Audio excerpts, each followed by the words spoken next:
What do we got here, guys? Look at here. Yep, got that old trap going for you. Thought I'd show you what happens when a critter works one of old Steve-O's traps.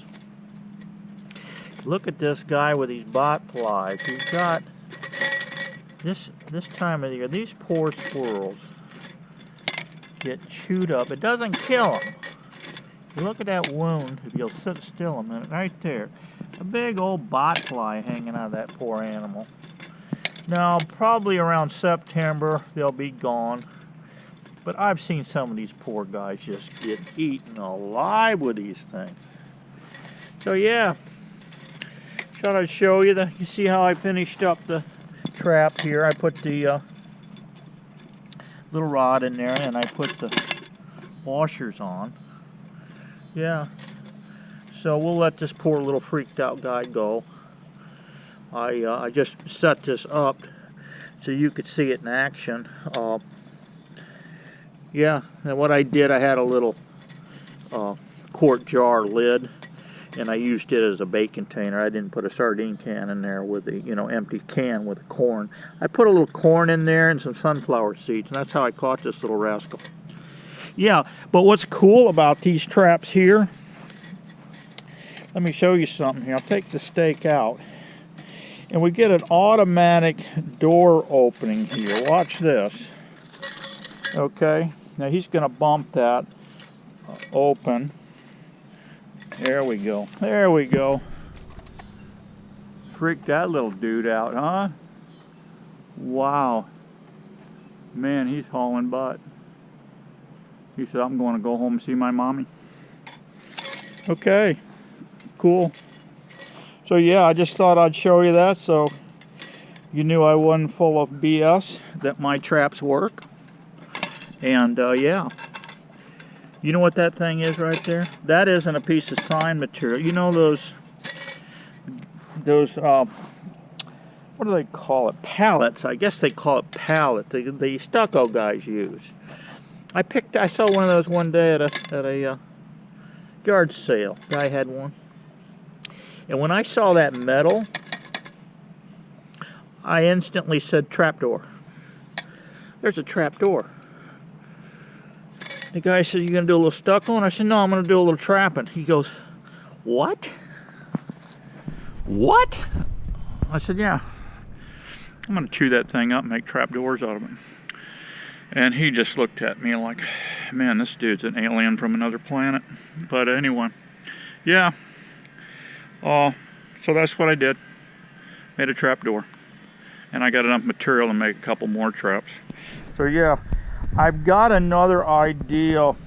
I had a little brainstorm the other day. Because this material is expensive. This aluminum door material here. And what I was thinking about doing was taking 6-inch pipe. I'm thinking schedule 40, like sewer pipe. And take my heat gun. I'll split that.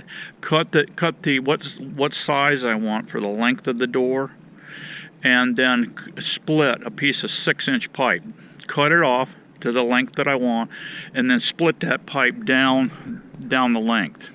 Then take my heat gun and heat it up, get it just rubbery, and then lay it on the concrete. Put a piece of plywood. Throw a piece of plywood. Start it, stretching it out. Then throw a piece of plywood on. Jump on top of it, and hold her down till it cools. Then I can cut the width, and then I can take that same material, and what I can do is make the door, and I can make my foot pan with it. So I'm going to put one of those together and show you what that looks like. I'm going to build a little bigger coon trap. I'm going to go 12 wide. I'm going to go 12 square, and I'm going to go about 30 inches long. That'll be plenty. 12 square and 30 long. And I'm going to put a PVC door in here and a PVC foot ramp. And I'll show you guys that deal. I've got enough wire in the shop, and I'm going to throw that together. And I'm thinking about using this rod, this fiberglass rod, and I use that on the SD snare bucket. If you go out there and look at that video, go over to the Meat Trapper, and you'll see the Meat Trapper's site over there. I gave him that whole deal, and he will show you the SD snare bucket. And these rods I put two together and use on that. So, but what I'm thinking of doing is this number with this rod, cutting that instead of a round stock. I'm going to still use 1/4 inch round stock for the coon cage for this rod, and probably one for here also, and for here. I'm going to bolt it to the PVC door. I'm going to put one together, PVC, and yeah, you guys will see that in action. But you see the trap works. Very simple trap. You can't build a trap cheaper than this, guys. I mean, the whole mechanism and everything. I was looking there the other day, all those William type traps, they're running almost $70. You can build a coon trap very, very cheap. Very cheap. Maybe not, about 20 bucks maybe at the top, if that. So yeah, you have a little initial cost of your clamp hog ring pliers and stuff, but it's all basic tools that you can throw these things together with, and you can catch a lot of critters, and you can do the nuisance control trapping if you like. So yeah, check that out, and yeah, in the near future I'll throw one together, and we'll give her a go, and I'll catch you guys on the next show. Bye bye, be happy.